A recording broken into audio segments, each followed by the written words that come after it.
সাল ১৩৪৭। ইউরোপে নেমে এলো মৃত্যুর কালো ছায়া। এশিয়া থেকে বাণিজ্য পথে আসা জাহাজে লুকিয়েছিল মৃত্যুদূত।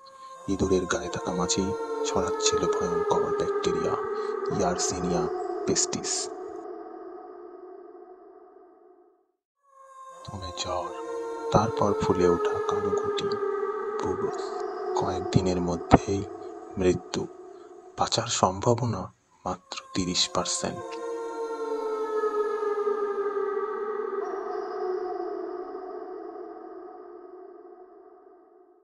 ইউরোপের ১/৩ মানুষ মারা গেল।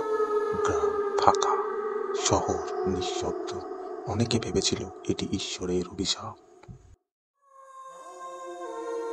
আজ আমরা নিরাপদ, কিন্তু ইতিহাস বলে ক্ষুদ্র জীবাণুই সভ্যতাকে থামিয়ে দিতে পারে।